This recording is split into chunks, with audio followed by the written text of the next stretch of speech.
Hello viewers, আসসালামু আলাইকুম। দেখতে পাচ্ছেন এটা একটা সার্কুলার লুম মেশিনের রিড যেটার মধ্যে শাটেল ঘোরে। দেখতে পাচ্ছেন এটার কিছু জায়গায় কাজ করা হয়েছে, পাতিগুলো অ্যাডজাস্টমেন্ট নড়ে গেছিলো, তো আমরা নতুন করে সার্ভিসিং করে এটাকে এইভাবে লাগানো হয়েছে। দেখতে পাচ্ছেন গ্যাপ মিলানোর জন্য মাঝখানে কিছু ফাইবার দেওয়া হয়েছে। এখন আঠা মারা হবে, আঠা মারা হলে পরেই এটা কাজ শেষ হয়ে যাবে।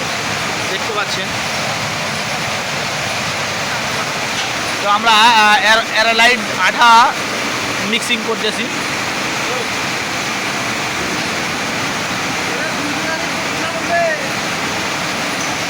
দেখতে পাচ্ছেন কিছু কিছু জায়গায় নষ্ট হয়ে গিয়েছে।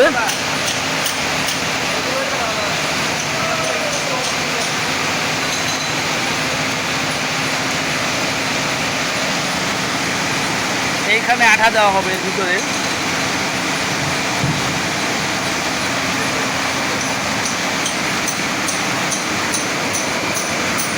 এটা হচ্ছে এরালাইট আঠা। দেখতে পাচ্ছেন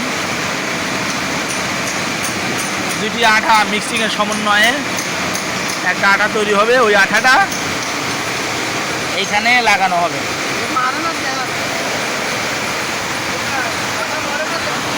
আঠা ভালো করে মিক্সিং করতে হবে। দেখতে পাচ্ছেন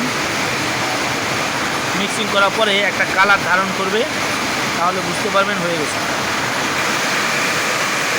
রিডটা খোলা হয়েছে এই মেশিন থেকে। দেখতে পাচ্ছেন এইটার উপরে রিড ছিল, এটার উপরে।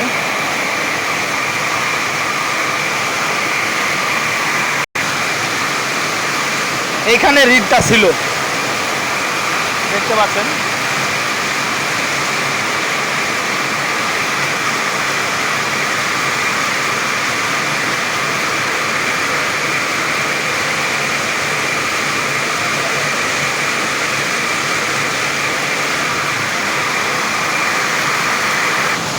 দেখতে পাচ্ছেন এগুলোতে আঠা মারা আছে। এই যে এইগুলোতে আঠা দিতে হবে। এই যে এইখান দিয়ে আঠা ঢুকাতে হবে এখানে এবং উপরে। এখান দিয়ে আঠা দেওয়া আছে। ঠিক আছে, ভিডিও ভালো লাগলে লাইক কমেন্ট শেয়ার করবেন, চ্যানেলটি সাবস্ক্রাইব করে দিবেন, বেল আইকনটি অন করে দিবেন। ধন্যবাদ। আমার ভিডিও সম্পূর্ণ দেখার চেষ্টা করবেন।